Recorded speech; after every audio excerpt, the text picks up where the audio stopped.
E aqui no Jornal Brasil Atual nós vamos conversar agora com Paulo Nicoli Ramires, que é cientista político, professor da Fundação Escola de Sociologia e Política de São Paulo.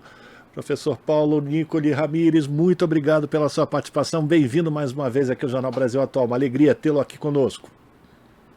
Bom dia, alegria minha, ainda mais depois da vitória do Lula. É uma participação mais tranquila da minha parte. Eu agradeço e bom feriado a todos.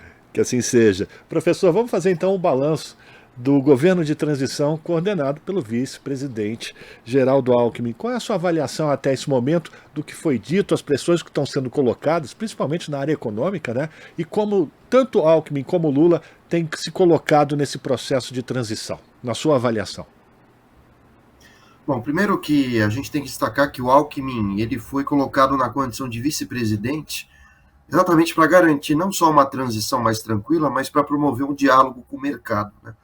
É necessário uma figura como o Alckmin, que é uma figura, querendo ou não, conservadora, representante, enfim, do empresariado brasileiro, exatamente para acalmar esse setor em função do fato de que esse governo Lula ele não vai se caracterizar por uma revolução socialista, muito menos por reformas radicais, mas sim uma reconsolidação, diria, da democracia brasileira.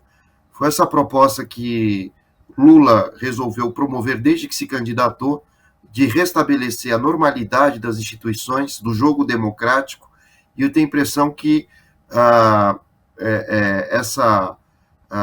esse caráter alarmante, né, do mercado na última semana foi apenas provisório, né? Assim que o Lula definir os nomes, né, do Ministério da Economia, que deve ser também um ministério composto tanto por pessoas ligadas pelo mercado, quanto também ligadas às questões sociais, aos movimentos sociais, principalmente ao combate à pobreza, à miséria, à fome no Brasil, eu tenho a impressão que o governo Lula vai chegar no meio termo e essa vai ser a marca dessa presidência, né? Talvez uma característica democrática no sentido restrito do termo, né? Ou seja, promover o diálogo entre diferentes setores. Não é exatamente o que a esquerda gostaria, mas diante das ameaças do fascismo promovido pelo Bolsonaro, de toda a miséria promovida por este último presidente, enfim, a desigualdade social, então se faz necessário um governo que seja verdadeiramente de transição, não exatamente para a esquerda, mas retomando a democracia. Enquanto tal, enfim, gostemos ou não, vai ser necessário abrir um caminho gigantesco, né, de diálogo com setores que em outras eleições e outros mandatos seriam nitidamente opostos a qualquer valor defendido pela esquerda. Mas o que está em jogo hoje é a democracia. Eu chamaria atenção para um outro aspecto também que é importante, que é o comportamento do atual presidente Jair Bolsonaro nessa fase de transição. Né, foi um presidente que até agora não parabenizou o Lula pela vitória. Na última semana, nós vimos ainda um relatório das Forças Armadas, um tanto patético, né, inútil, dizendo que, claro, não houve fraude, ou pelo menos não há nenhuma menção ao termo fraude, mas também apareceu a ideia de que a questão do código-fonte, né, não era disponibilizado pelo TSE, o que poderia abrir qualquer tipo de margem de dúvida sobre a transparência, né, do resultado das eleições. Mas claro que o TSE não pode passar o código-fonte, senão isso abre caminho para qualquer hacker, né, fazer a alteração do resultado das eleições. E eu destacaria também o fato de que na última semana eu participei de um programa, né, enfim, não vou citar o nome, mas ainda assim a gente vê defensores bolsonaristas insistindo na tentativa, né, de jogar lenha na fogueira, atrapalhar o resultado legítimo das urnas, mas é bom que se diga, né, o bolsonarismo foi derrotado, a tendência é que ele entre para o lixo da história, e esse governo de transição tem essa função também, né, ou seja, de já criar uma estabilidade e harmonização nessa transição de poder, para que o bolsonarismo, enfim, desapareça, enfim, enfim, do funcionamento da gestão pública. E último detalhe, que também é importante, foi o fato do general Heleno, que é o chefe, né, da segurança institucional do presidente Bolsonaro, mandou formatar e apagar uma série de dados, né, dos computadores de vários ministérios. Isso é gravíssimo, precisa ser apurado, né? Não é a primeira vez que o general Heleno se mete em confusões, né, burocráticas, né? Uma delas envolve o fato de que ele chefiava a tarefa militar, né, de segurança pública no Rio de Janeiro quando Marielle foi morta, e até agora a gente não tem nenhuma desvendação, né, do que aconteceu de fato com a Marielle.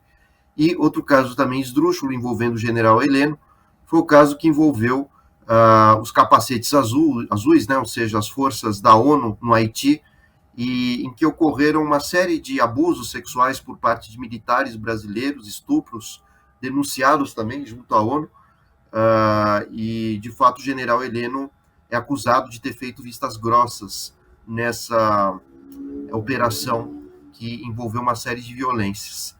E tanto é que o Brasil foi literalmente convidado a se retirar do Haiti. Sim. Então, o general Heleno acumula, né, situações que não condizem, né, com a reputação adequada que deveria ter as Forças Armadas, ainda mesmo em missões de paz, em missões de pacificação, e agora ele mancha mais uma vez a sua imagem, né, nesse processo de transição, apagando dados que poderiam ser importantes para o próximo governo. A questão que fica é o que estava sendo apagado, né? Mas certamente o governo deve ter algum backup, e cedo ou tarde historiadores vão revelar o que foi apagado. Não há dúvida. A gente está conversando com o professor Paulo Nicoli Ramírez. Professor, eu não posso deixar de fazer aqui uma brincadeira, uma lembrança. O senhor falou do Alckmin como um conservador, mas ele já está ficando mais moderninho. Eu lembro da coletiva que aconteceu lá no Centro Cultural Banco do Brasil, com a presença do presidente Lula, e a meia do Alckmin com aquelas bolinhas brancas estavam chamando muita atenção. Aliás, isso virou motivo de memes pela internet, né? Agora, eu queria falar de uma forma séria sobre esse processo que o senhor começou a levantar, que diz respeito aos militares. Como é que é possível, desde já, né, nessa equipe de transição, fazer com que esses militares que foram, digamos assim, mal acostumados, com boquinhas, com puxadinhos, em várias instâncias da administração pública, que esses militares voltem para os seus quartéis e que tenha a construção de um Ministério da Defesa que efetivamente consiga fazer com que os militares entendam que lugar de militar não é na política, e sim na segurança do país contra possíveis agressões externas. Como é que o senhor vê esse processo que deve ser muito delicado de ser realizado nesse governo de transição de Lula? Bom, primeiro que nenhuma democracia saudável aceita a participação dos militares no processo eleitoral, nem para fiscalizar, nem para eleger. Por exemplo, nos Estados Unidos, ex-militares que concorrem a cargos públicos, eles são obrigados a tirar qualquer referência ao termo general, capitão, coisa que a gente deveria fazer aqui no Brasil, inclusive para líderes religiosos, né? A gente está cheio de pastores, generais, capitão, então isso não é uma atitude republicana, e os Estados Unidos, pelo menos nesse quesito, ele dá uma lição para a gente, né? Mostrando que é necessário separar o que são organizações de Estado e o que é a vida civil. E nessa vida civil se inclui a participação política. Nada impede que o militar participe, desde que ele atue como um civil e não como um militar. No Brasil, a gente não soube diferenciar uma coisa da outra, nem mesmo com religiosos, né? E o resultado é esse, uma série de deturpações da própria democracia. Agora, outro ponto também que é importante é destacar essa tentativa, né, de interferência das Forças Armadas no processo eleitoral. O relatório feito pelas Forças Armadas, no final das contas, não mostrava nada de especial. Muitos bolsonaristas se revoltaram contra esse relatório, né, discutindo que ficaram vários dias nas ruas, pegando frio, chuva, na frente dos quartéis, fechando estradas, e, de fato, esse relatório mostrava o óbvio, né? Ou seja, não houve fraude, não havia como provar nada de errado nesse processo eleitoral. Agora, nessa fase de transição, o que é fundamental é que haja um processo de conscientização, tanto da sociedade civil, através dos meios de comunicação, junto, né, às Forças Armadas, para que elas restabeleçam seu papel constitucional, que é garantir a defesa nacional, garantir também o funcionamento, né, dos quartéis, mas com funções meramente técnicas, né, jamais políticas. E o que o Bolsonaro fez para que as Forças Armadas ganhassem tanta força e protagonismo no seu governo não foi apenas colocar militares nos ministérios ou em diferentes órgãos públicos, né? Aliás, o Bolsonaro bateu todos os recordes, né, de indicação de militares na gestão pública. Mas a questão é que é necessário retirar esses militares em vários organismos que não dizem respeito às suas tarefas, né, a não ser órgãos que sejam de fato das Forças Armadas, isso é inevitável, eles têm que participar mesmo, mas devemos ter um processo, né, de conscientização, né, da população, da sociedade brasileira, através de instrumentos de meios de comunicação, através da educação, para que isso não se repita novamente. Porque o grande objetivo das Forças Armadas não era exatamente promover um Brasil livre do comunismo, mesmo porque os únicos que acreditam hoje em dia nisso é a extrema-direita brasileira, né? Nem mesmo a esquerda acredita na possibilidade de um comunismo tal qual se concebia no século XIX, pelos marxistas e tudo mais. Enfim, mas o fato é que o papel do próximo governo deve ser conscientizar a população, né, de que a tarefa das Forças Armadas é outra. Não é participar da política, a não ser que eles se desmilitarizem, né, ou não usem as patentes, como ocorre nos Estados Unidos. O ideal é que tenhamos a consciência de que o Bolsonaro apenas expandiu a participação militar com a intenção de que houvesse uma série de privilégios e benefícios, né? Oligarquias militares ocuparam cargos públicos, recebendo salários exorbitantes, né? O portal da transparência mostra isso. O próprio candidato à vice-presidência chegou a ter soldos acima de R$1 milhão, Pazuello, soldos também acima de 300, 400 mil reais. Tudo isso está no portal da transparência, é bom que se diga.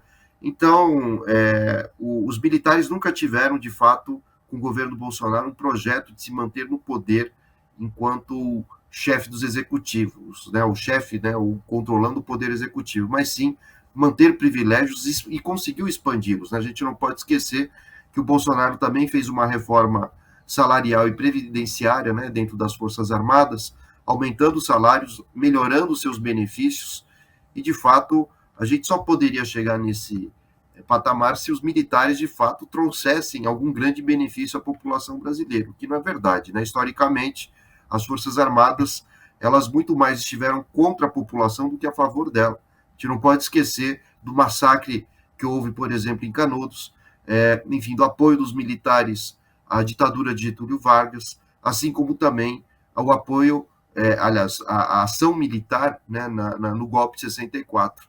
Né? Então, de fato, não há muito do que a gente se orgulhar com as Forças Armadas brasileiras. Ainda que se diga que eles tiveram uma participação muito importante na Segunda Guerra Mundial, infelizmente essa não é bem a verdade. Né? Muitos historiadores dão conta de uma outra realidade. Né? Forças Armadas brasileiras, os pracinhas, muito mal preparados, né?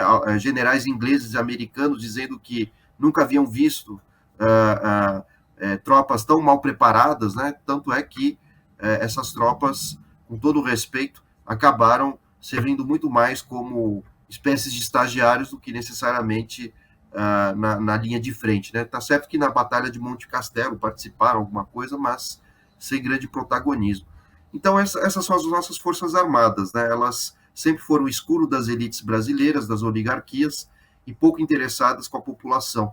E é curioso perceber que muitas dessas manifestações golpistas nas ruas, elas tendem a pedir para que essas Forças Armadas escutem o povo, né? Que o verdadeiro Supremo não é o STF, mas é o povo tem uma vontade suprema. Mas essa população que está nas ruas desejando o golpe e fechando as estradas não são o povo brasileiro. São uma elite lunática, né? Ou pessoas influenciadas por essa elite, com uma visão fundamentalista política e religiosa, e que, de fato, também não representa o grosso, né, dos eleitores bolsonaristas. É bom que se diga isso, né? Nem todo bolsonarista é um cego lunático que defende esse tipo de ação. Né? Então, o que nós vemos hoje no Brasil são ações absolutamente descontroladas, né, de grupos de pessoas ignorantes, né, que tentam colocar seus desejos pessoais acima das regras constitucionais e do resultado das eleições, e as Forças Armadas tiveram bom senso, e essa parte realmente que a gente precisa elogiar das Forças Armadas, de não entrarem, né, nessa onda golpista. Então, as próprias Forças Armadas hoje estão se separando do Bolsonaro, exatamente para manter os privilégios que conseguiram adquirir com o bolsonarismo e garantir a estabilidade do próximo governo, desde que esses privilégios não sejam atingidos. Então, na sua avaliação, professor, essa equipe de transição que está sendo apresentada pelo vice-presidente Geraldo Alckmin, esses grupos de trabalho que estão sendo montados, ele consegue mostrar uma diversidade, a possibilidade de se construir alternativas e consensos para que a gente retome a democracia no país?